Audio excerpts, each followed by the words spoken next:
प्यारे बच्चों, नौकरी प्रेप प्लेटफॉर्म पर आप सभी बच्चों का स्वागत है। आज मैं फिर आपके लिए एसएससी के वो क्वेश्चन को लेकर आए हैं जो आपके एग्जामिनेशन के लिए सबसे इम्पोर्टेंट है, और ये वो क्वेश्चन है जो आपके एग्जामिनेशन में आने वाला है या इसी पैटर्न का क्वेश्चन होगा। तो कैसे हम आसानी से क्वेश्चन को सॉल्व करेंगे और क्या हो सकता है, कम समय में कैसे क्वेश्चन बन सकता है, इसी को आज हम लोग सीखेंगे। तो आइए देखते हैं कि पहला क्वेश्चन हमारा क्या है। तो पहला क्वेश्चन जो है वह ब्लड रिलेशन का है, और ब्लड रिलेशन में जो ये साइन दिया गया है, हैज मीन्स आपका ब्रदर है, एट द रेट मीन्स सन है, एंड मीन्स वाइफ है, परसेंटेज मीन्स मदर है, और एट द रेट मीन्स आपको यहां पर देखना है कि क्या है। ठीक है, तो हमको उतना दूर जाने की आवश्यकता नहीं। क्वेश्चन हमसे सीधा पूछा है, then how is U related to B. U जो है वह भी से किस प्रकार संबंधित है। तो ऐसे क्वेश्चन को बनाने के लिए हम राइट से अगर अप्रोच लेंगे तो क्वेश्चन मेरा बिल्कुल ही आसान हो जाएगा। कैसे आसान होगा? तो सबसे पहले देखिए, एट द रेट का मतलब क्या है। A is the son of B कहा, तो उसी प्रकार W जो है वह भी का क्या हो गया, सन हो गया, यानी पुत्र हो गया। W is the son of भी। क्लियर? अब एंड का मतलब क्या है आपका? एंड का मतलब वाइफ दिया हुआ है, यानी यू जो है वह आपकी क्या है, वाइफ है। किसकी? पुत्र की, यानी पत्नी हो गई। तो क्वेश्चन भी तो हमसे यही पूछा गया है कि how is U related to B. U जो है भी से कैसे संबंधित है।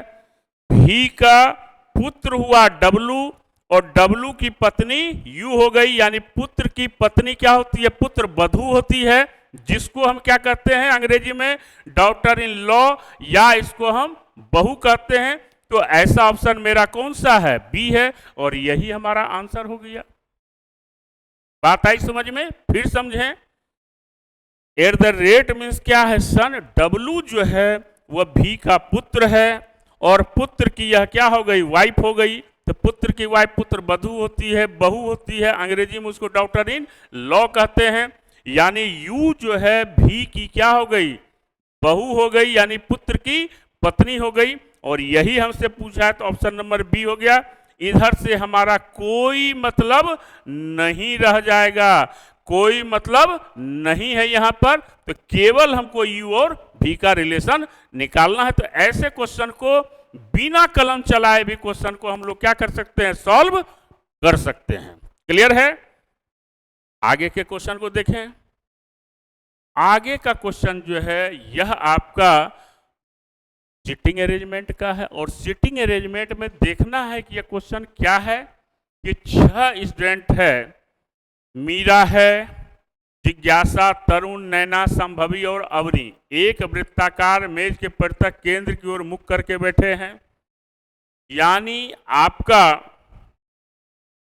ये आपका सर्किल है, और सेंटर की ओर फेस करके बैठे हुए हैं।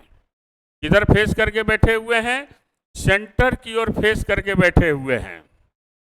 अब यहां पर कह रहा है कि, और कोई जरूरी है कि एक ही क्रम में हो, संभवी, जिज्ञासा और अपने दोनों के ठीक बगल में है। अब सबसे कंफर्म स्टेटमेंट क्या है कि तरुण जो है जिज्ञासा के बाईं और तीसरे स्थान पर है ना? कहां है आपका? यहां पर कह रहा है कि तरुण जो है जिज्ञासा के बाईं ओर। तो अगर यहां पर हम किसको ले लेते हैं, तरुण को अगर हम ले लें, तो हमको क्या कह रहा है, जिज्ञासा के बाईं ओर तीसरा। तो अगर यहां पर हम किसको ले लें, जिज्ञासा को ले लें हम, तो पहला, दूसरा और तीसरा 6 ही विद्यार्थी हैं। तो 1 2 3 4 5 और 6 विद्यार्थी हो गया। क्लियर है? फिर क्या कह रहा है, मीरा अवनी के दाईं ओर दूसरे स्थान पर बैठे हुए हैं। मीरा के दाईं ओर तीसरे स्थान पर कौन बैठा हुआ है, इतना ही दिया हुआ है। तो यहाँ जो एक दिया हुआ है कि संभवी जो है वह जिज्ञासा और अवनी दोनों के ठीक बगल में बैठा हुआ है ना। तब यहाँ जो दिया संभवी जो है वह जिज्ञासा और अवनी, तो अगर यहाँ पर हम किसको दे देंगे, संभवी को देंगे, तो यहाँ पर जिज्ञासा है ही, यहाँ पर अवनी हो जाएगा। तो अगर यहाँ पर, अब यहाँ भी हो सकता है और यहाँ भी हो सकता है, इसको हमको क्लियर करना है। तो यहाँ जो दिया हुआ है, अब फिर क्या दिया है कि मीरा जो है वह कहाँ है, अवनी के दाईं ओर दूसरे स्थान पर है। मीरा कहाँ है, अवनी के। तो सबसे पहले तो हम लेंगे कि जिज्ञासा जो है वह क्या हो गया कि जिज्ञासा जो है वह अवनी और के ठीक बगल में है। संभवी, जिज्ञासा और अवनी।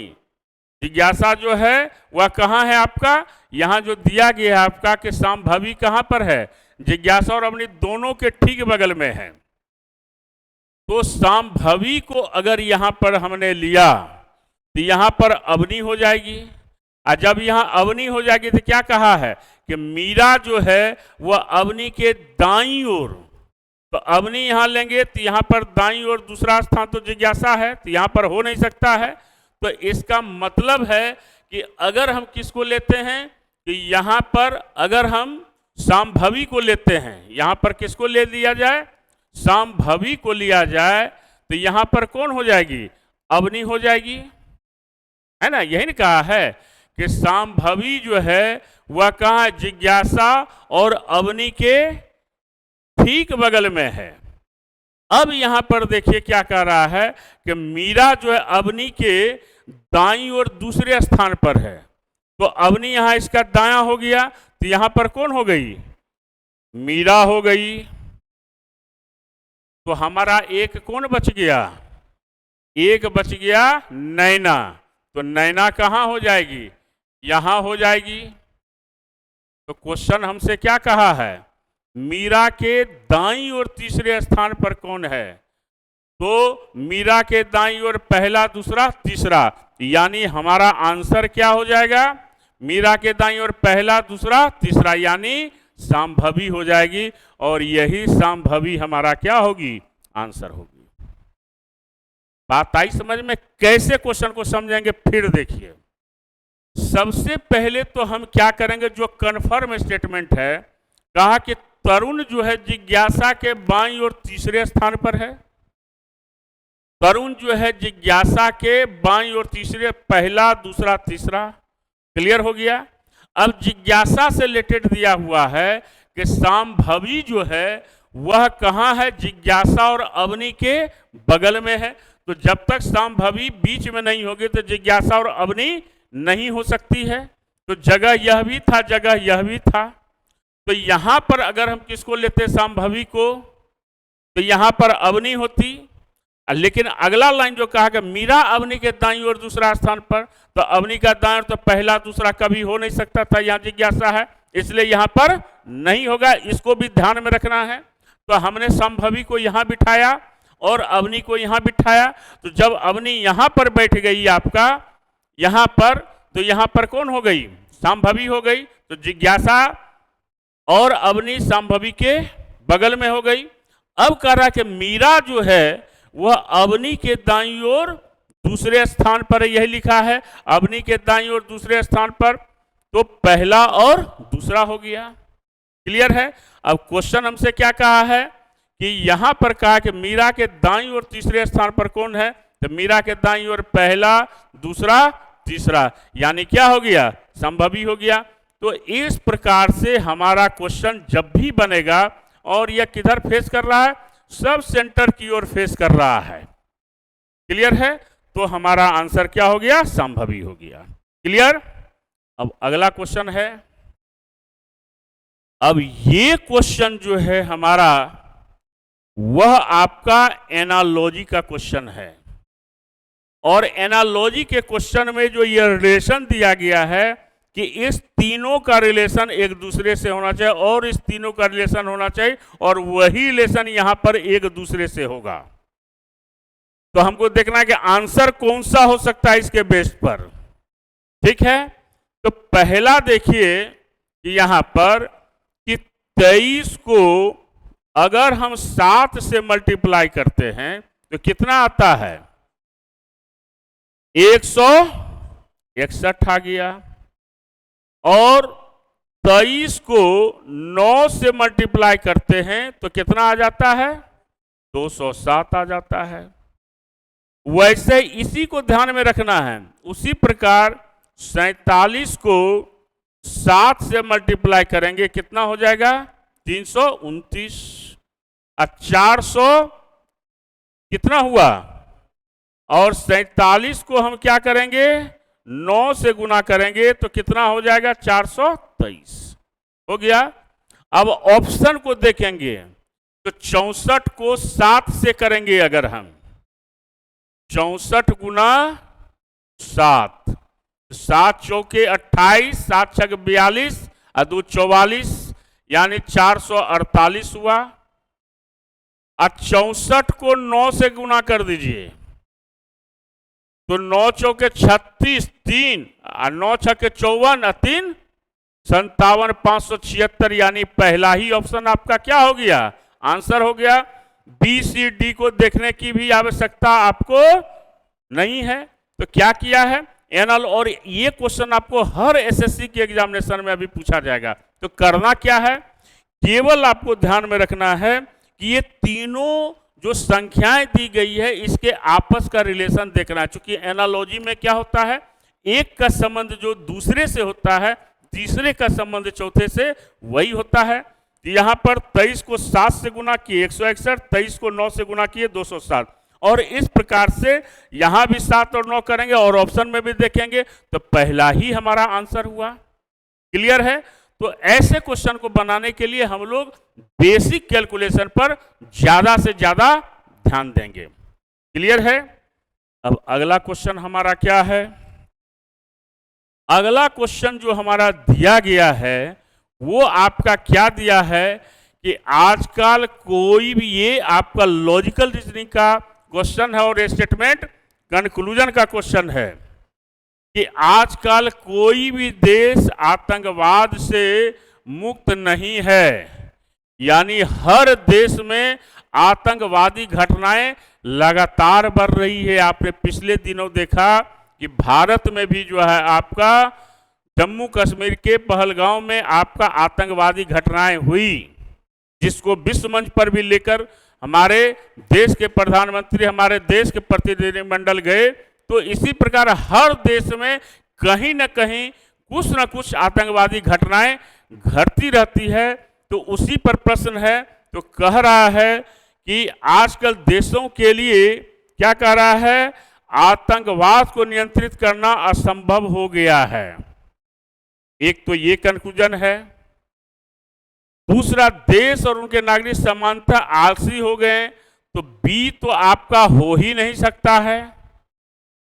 लेकिन पहला जो दिया है कि आजकल देशों के लिए आतंकवाद को नियंत्रित करना असंभव हो गया, ये क्यों कहा गया है? क्योंकि यहां पर स्टेटमेंट में आजकल कोई भी देश आतंकवाद से मुक्त नहीं है। यानी हर देश कुछ न कुछ प्रयास कर रहा है लेकिन मुक्त नहीं हो पा रहा है। इसका मतलब है कि हाल के समय में फिलहाल जो है वह हमारे लिए क्या हो जाएगा? असंभव सा दिख रहा है। जब तक विश्व के प्रत्येक देश एक दूसरे के साथ कोऑर्डिनेशन नहीं करेंगे, एक साथ नहीं मिलेंगे, एक आवाज में जब तक नहीं कहेंगे, तब तक हमारा या विश्व का कोई भी देश जो है वह आतंकवाद से मुक्त नहीं हो सकता है। तो यहां पर आपको ए और बी दोनों हो नहीं सकता है, ना तो ए ना तो बी, ये भी नहीं है। तो हम जब भी आंसर देंगे तो स्टेटमेंट के अनुसार हम आंसर क्या देंगे? ए ही देंगे। क्यों ए देंगे इसको भी समझिए कि आजकल देशों आतंकवाद को नियंत्रित करना असंभव हो गया है। अब ये आपको लगेगा कि असंभव कैसे है? सरकार तो कर ही सकती है, कोई भी देश कर ही सकता है, लेकिन हर देश इसके लिए प्रयास कर रहा है लेकिन हो नहीं पा रहा है। तो यहां कह रहे कि आतंकवाद से मुक्त नहीं है। जब नहीं है इसका मतलब है कि हमने प्रयास किया लेकिन मुक्त नहीं हो पा रहे हैं। इसका मतलब है यह काम असंभव सा प्रतीत हो रहा है। इसलिए आपका ए होगा। कुछ लोगों को लग सकता है ना तो पहला होगा ना दूसरा होगा, लेकिन वो नहीं होगा, क्योंकि स्टेटमेंट में ही दिया है कि आतंकवाद से मुक्त नहीं है। जब मुक्त नहीं है वो, इसका मतलब है कि हम उस पर काबू नहीं कर पा रहे हैं, इसलिए आंसर हमारा क्या होगा? ए होगा। तो आंसर आपका ए हो गया। तो लॉजिकल रीजनिंग को बनाने के लिए आपको लैंग्वेज पर ध्यान देना होगा कि हमारा लैंग्वेज क्या कर रहा है और हम कैसे उसको इंटरप्रेट करके डायरेक्ट कंक्लूजन तक हम पहुंचते हैं। क्लियर है? अगला क्वेश्चन। अब ये क्वेश्चन जो है आपका कैप्सूल है। कैप्सूल में क्या कहा गया है? अब देखिए, क्वेश्चन है आपका कैप्सूल। क्लियर? अब यहां आपको कहा कि प्रत्येक स्वर को अंग्रेजी वर्णमाला के क्रम में उसके पहले आने वाले अक्षर से बदल दिया जाता है। अब जो वोवेल है इसको क्या करेंगे हम? और प्रत्येक व्यंजन को अंग्रेजी वर्णमाला क्रम में उसके बाद आने वाले अक्षर से बदल दिया जाता है। तो पहले तो देखिए वोवेल है, vowel is replaced by the letter preceding it in the English alphabet. तो ए से पहले आपका जेड है, यू से पहले आपका टी है, और ई से पहले आपका टी है। यही आपका वोवेल है। अब कॉन्सोनेंट को क्या कर रहा है? और प्रत्येक व्यंजन को अंग्रेजी वर्णमाला क्रम में उसके बाद वाले अक्षर से बदल दिया जाता है। तो यहां पर देखिए बाद वाला अक्षर कौन कौन सा है? तो सी का क्या दिया हुआ है? डी हो जाएगा। पी का क्या दिया हुआ है? क्यू हो जाएगा। एस का क्या होगा? टी हो जाएगा। एल का क्या होगा? एम होगा। इतना काम कर लिए। अब क्या कह रहा है? अब कर रहा है इस प्रकार बने नए शब्द में बाएं से तीसरे अक्षर, है ना, बाएं से तीसरे अक्षर और दाएं से तीसरे अक्षर के बीच अंग्रेजी वर्णमाला के क्रम में कितने अक्षर होंगे? क्या कहा कि शब्द में बाएं से तीसरा अक्षर, तो बाएं से तीसरा अक्षर क्या आ गया? क्यू आ गया। यहां पर 1 2 3 4 5 6 7, है ना। तो बाएं से तीसरा क्या हो गया? बाएं से तीसरा अक्षर क्यू और दाएं से तीसरा अक्षर क्या हो जाएगा? टी। ये भी आ गया। 1 2 3 टी हो गया। अब क्या कह रहा है? तो अंग्रेजी वर्णमाला के क्रम में, इसी लैंग्वेज को ध्यान में रखना, कितने अक्षर हैं? तो क्यू के बीच में आपका क्या हो गया? एक हो गया आपका क्या? आर और एस। यही दो अक्षर है और यही दो हमारा क्या होगा? हमारा आंसर हो जाएगा। बात आई समझ में? आपसे कहा, इसलिए मैंने हर कलर से आपको कर दिया कि क्वेश्चन को समझने में दिक्कत ना हो। कैप्सूल वर्ड में कहा कि जो वोवेल्स हैं वह अपने पहले वाले लेटर से अंग्रेजी वर्णमाला में बदल जाते हैं, सब्स्टिट्यूट कर जाते हैं, प्रीसीड कर जाते हैं। तो ए से पहले जेड है, यू से पहले टी है, ई से पहले डी है। क्लियर हो गया? और जो व्यंजन का अक्षर कॉन्सोनेंट से वो अपने बाद वाले अक्षर से अंग्रेजी वर्णमाला में बदल जाता है। तो सी का डी, पी का क्यू, एस का टी, एल का एम हो गया। फिर कहा कि बाएं से तीसरा जो वर्ड बना, आपका जो सीक्वेंस आया, बाएं से तीसरा क्या हो गया? क्यू हो गया और दाएं से तीसरा टी हो गया। कहा कि इन दोनों के बीच में अंग्रेजी वर्णमाला के कितने अक्षर आएंगे? इस वर्ड में आपको नहीं कहा, जो बना है अंग्रेजी वर्णमाला में। तो अंग्रेजी वर्णमाला में क्यू टी के बीच में कौन आया? आर और एस, यानी 2 होगा। तो इस प्रकार से हमारा क्वेश्चन जब भी सॉल्व होगा तो लैंग्वेज पर ध्यान देकर क्वेश्चन को सॉल्व करेंगे तो हमारा क्वेश्चन बिल्कुल ही आसान हो जाएगा। क्लियर है?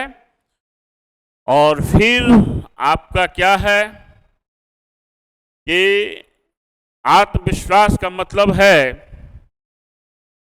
कि आप अपने सपनों का पीछा करें, चाहे कितनी भी कठिनाइयां आए। आप अपने लक्ष्य को अगर दृढ़ संकल्पित हैं तो मुकाम निश्चित तौर पर हासिल होगा। सफलता के लिए कई संघर्ष से आपको गुजरना पड़ेगा, तभी सफलता मिलेगी। तो आप लगे रहिए, निश्चित तौर पर सफलता आपको मिलेगी। आज का यही स्लोगन है। और हमने आपसे कहा था कि इसी वीक में आपको हम 25 क्वेश्चन का जो रीजनिंग का आपका है उसको हम डिस्कस करने जा रहे हैं, जो एसएससी एग्जामिनेशन के लिए सबसे इंपॉर्टेंट है। तो इस सप्ताह में से आपका शुरू हो जाएगा और आप लोग ज़्यादा से ज़्यादा नौकरी प्रेप प्लेटफॉर्म पर जाकर लाइक कीजिए और शेयर कीजिए ताकि इसका लाभ आप ले सकें। Thank you, good evening.